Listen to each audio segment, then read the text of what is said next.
একটা অস্বস্তিকর সত্য দিয়ে শুরু করি। অনেকেই মনে করে হারাম টাকায় যেন আরাম বেশি। টাকা আসে দ্রুত, চাওয়া পূরণ হয় সহজে, জীবনটাও বাইরে থেকে ঝকঝকে লাগে।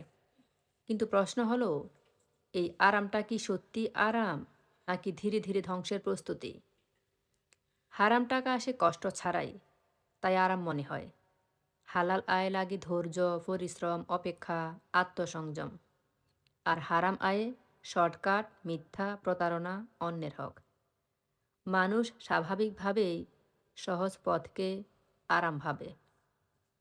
কিন্তু মনে রাখবেন, যেটা সহজে আসে সেটাই সবচেয়ে বেশি মূল্য চায়। হারাম টাকায় আল্লাহ বরকত তুলে নেন। ইসলামে আরাম আর বরকত এক জিনিস না। হারাম টাকায় ঘর হয়, কিন্তু শান্তি হয় না। হাসি থাকে, কিন্তু প্রশান্তি থাকে না। খরচ হয়, কিন্তু তৃপ্তি আসে না। রাসূল সাল্লাল্লাহু আলাইহি ওয়াসাল্লাম বলেছেন, হারাম ধারা ঘটিত শরীর জান্নাতে যাবে না। বাইরের আরাম দেখে ভুল করবেন না। ভেতরে ভেতরে বরকত পুড়ে যায়। হারাম আরাম, প্রথমে মিষ্টি, পরে বিষ। হারাম টাকার শুরু বিলাস, ক্ষমতা, মানুষকে ছোট মনে হওয়া, শেষটা অশান্তি, ভয়, অবিশ্বাস, পরিবারে কলহ। অনেকে বলে সবই ঠিক আছে, কিন্তু রাতে মাথা বালিশে রাখলে সেই অশান্তি কাউকে দেখানো যায় না। হারাম টাকার আরাম সন্তানদের জন্য অভিশাপ হয়ে যায়। আপনি ভাবেন সন্তানের ভবিষ্যতের জন্য করছেন, কিন্তু হারাম টাকায় বড় হওয়া সন্তান অবাধ্য হয়, অকৃতজ্ঞ হয়, দোয়া করে না। কারণ হারাম খাবার থেকে নেক সন্তান জন্মায় না। এটা কঠিন কথা, কিন্তু বাস্তব সত্য। শয়তান হারামকে সুন্দর করে দেখায়। শয়তান কখনো বলে না এটা হারাম, এটা ধ্বংস।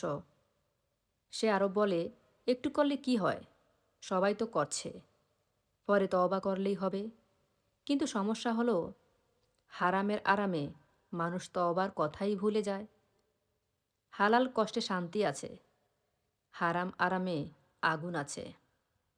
হালাল আয়ে শান্তি কম থাকতে পারে, বিলাস নাও থাকতে পারে, কিন্তু যেটা থাকে সেটা হলো দুশ্চিন্তাহীন ঘুম, সন্তানের দোয়া, আল্লাহর সাহায্য।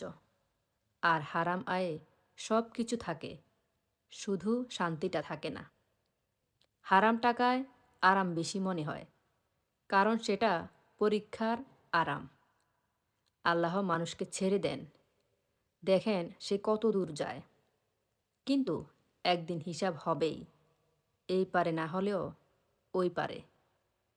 আজই নিজেকে প্রশ্ন করুন, আমি যে আরামে আছি তা কি আল্লাহর দেওয়া, নাকি আল্লাহর পক্ষ থেকে ছাড়? কোনটা?